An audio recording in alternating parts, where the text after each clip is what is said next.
mic to be handy. Kugan Cassius, IFL TV, MTK Global. We're in Las Vegas. We're not at all. We're not. We're in Los Angeles. Pay attention. It's been a long week, Frank. You only rolled in today. No, you rolled in yesterday. I didn't roll in yesterday. We're in Los Angeles. Yeah. Huge fight week here. And when did you get here, Frank? I got in on Tuesday. It's building up nicely here. It is. Been great atmosphere. It's a good press conference yesterday. I can't wait for Saturday night. I think it's going to be a really good fight. What did you take from the press conference yesterday? There was obviously a lot of things said on Deontay Wilder's behalf, a lot of rants towards the media, signs that he's kind of getting agitated this week. Well, it's been like that all through when we did the press tour. It was a little bit the same. Tyson seems to get under his skin a bit, and that's good. At this stage of the game, he's sort of nice and composed. Tyson, he's mentally there. Physically, he looks marvellous. He's in great condition.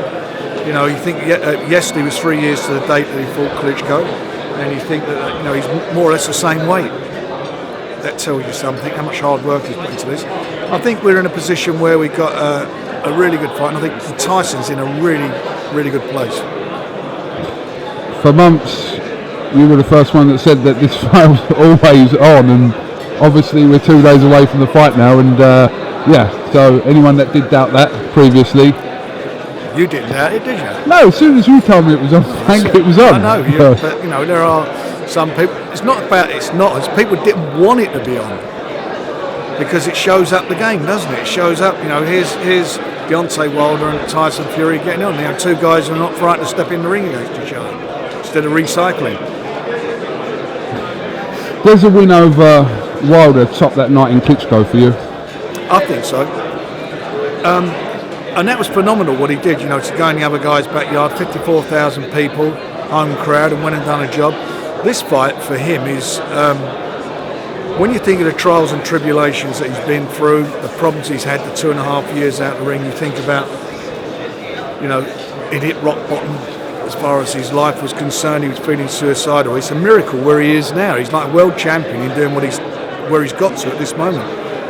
For him to come through all that and to then become WBC champion, I think it's phenomenal. I think it's one of the big success stories, and one of the from a British boxing point of view, I think one of the outstanding achievements if he does it. I mean, literally 12 months ago, when we see them pictures of him weighing in at 27 stone, you could never envisage 12 months on he would be in this position today. He's lost Ricky Hatton at fight weight. That's what he's lost in weight. Think about that. That's what he's lost. And he's done that in a year. Or less than a year. Well, that says the journey's not complete on this one yet. 2 more days. He's still got a way to go, and at the end of the day, it's a fight. It's a good fight, and it's a fight where where everybody's got an opinion on it.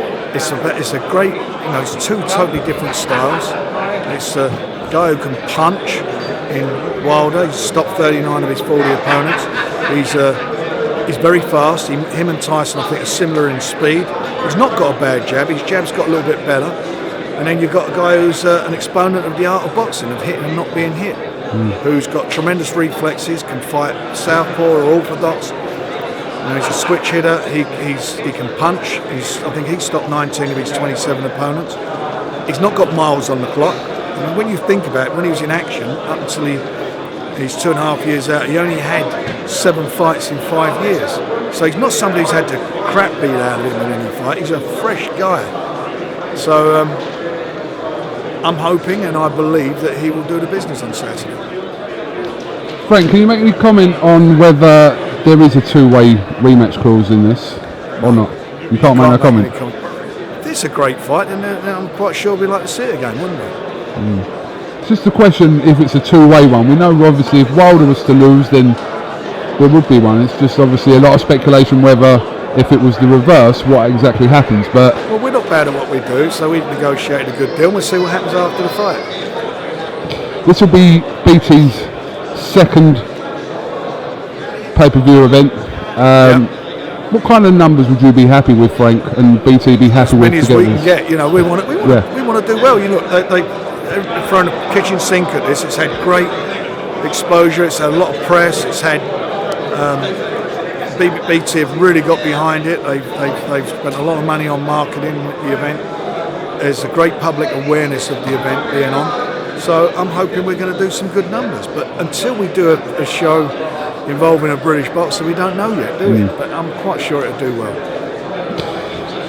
And I know this isn't your forte as such, but crowd-wise in there on Saturday night? Big crowd. Yeah. Big crowd. I'm told from Tom Brown, the promoter, he told me that it'll be the second highest grossing event at the Staples Centre ever. That's what he's told me.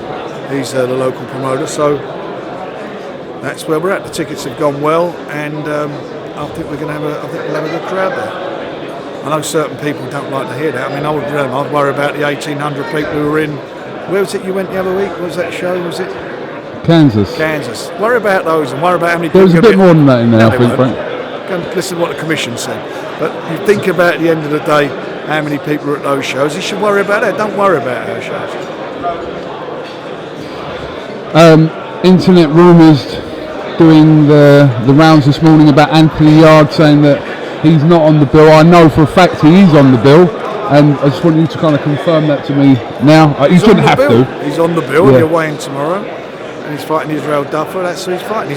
What happened was two opponents pulled out this week, so that's unfortunately what occurred. We did a deal for a really good fight for him, but they both pulled out. So he's got a fight, and he'll be making.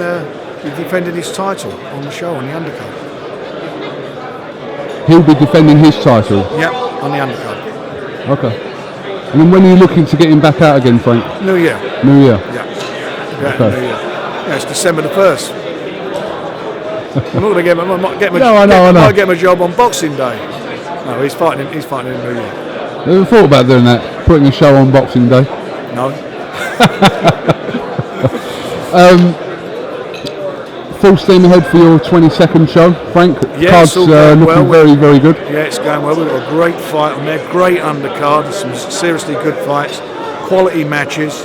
You know, two of the best British boxers out there at the moment, top of their game, world-class fighters fighting each other in Josh Warrington and Carl Frampton. We've got a great undercard, some really good fights on the undercard, real good quality fights. So I'm pleased with the show. Is there anything more to add on that show? No, it's done now. The show's done. It's all done. I think we've got about 4 or 5 title fights on there, so it's going to be a good night's boxing. Because there were rumours circulating that Billy Joe could end up being on the card. Yeah, there's lots of rumours. You keep telling me all these rumours. I'm telling you the rumour mill. You can put them right. Yeah, well, I don't know where they come from, but at the moment, Bill's not on the card at the moment. Okay. At the moment? He's not on the card. Not a politician, Frank. At the moment. You said at the moment he's not on the card. Vote Manchester on the 22nd. You want to see real fights? Vote Manchester. Buy Manchester on the 22nd.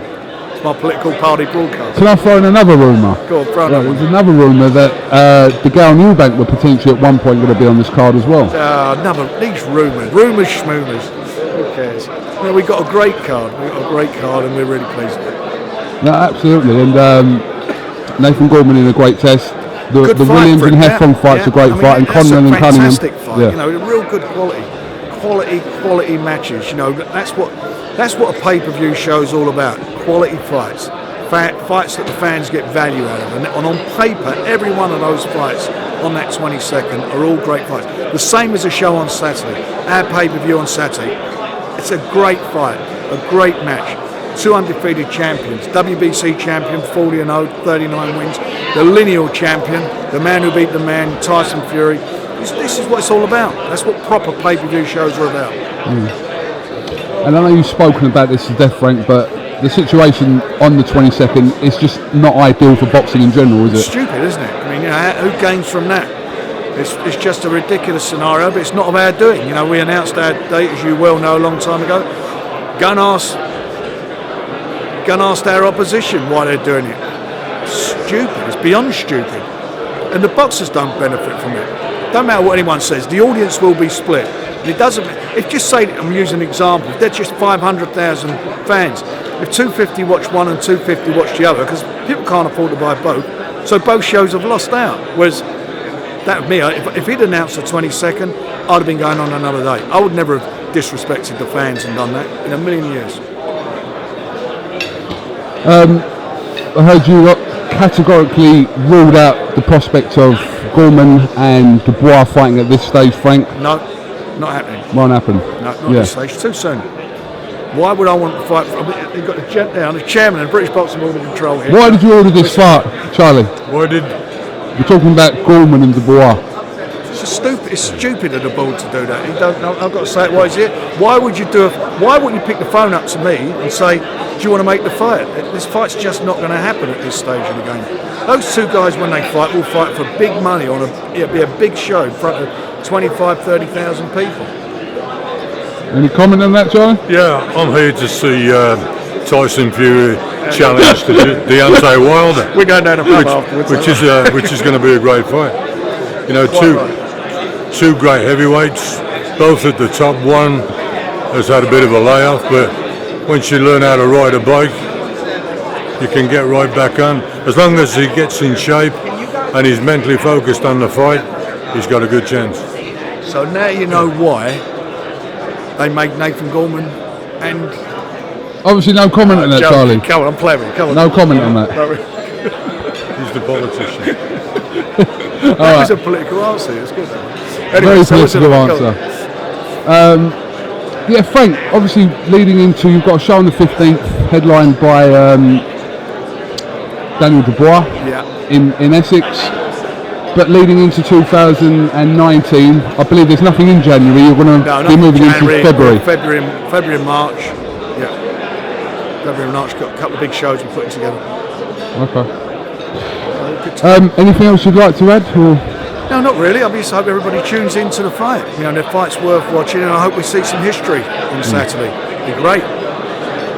One more thing. Are you surprised that Anthony Joshua didn't come out here to watch this fight? Didn't think about it. No. Got no faults on it at all. It's just if you were surprised that he didn't come over here for it. Not really. I didn't think about it, honestly. No, I never had no... If he wanted to come, he was more than welcome. We'd have given him the best seat in the house, but I didn't think about it. Okay. We're all here anyway, so... Look, we're here. My man's here. Tyson's here. Man of the people. He's here. People's champ. He's bought you one of them gold robes as well, I heard. Who? Haven't you seen him in his gold Versace robe? Who? Tyson? Yeah. It's $1 million. It's $1 million. You would have seen the video, Frank, of him walking around the streets of LA asking people if they knew who Deontay Wilder was. No. And he asked 50 people. I think 2 people come back and said that they knew who he was, but... Yeah, I'll tell you something they didn't see, people, when he's going around with the homeless people and look at, you know, he gets a lot of stick, well, he's had stick in the past, and he's been very good. A lot of homeless people out here. I've seen him, you know, literally giving him the shoes off his feet, yeah. And not for public, weren't public. He didn't want to talk about this. Well, I do, because he needs, you know, and it's not, we need it to sell anything, or we're not using it. He does some good things. And he turned down a lucrative betting sponsor offer as well to go on his shorts because of the whole mental health situation as well. So but these stories, he doesn't really want to talk about them because he doesn't really want the pats on the back. But I feel it's important that people do address these things because the negative stories, as you know, spread like wildfire. The rumours. The rumour mill. The rumour mill. All right, Frank. Listen, thank you very much for talking to IFL TV. I'm sure if anything occurs, we'll be knocking on your door. Certainly will. No worries. I'll see you when I'm looking at you. Thank you.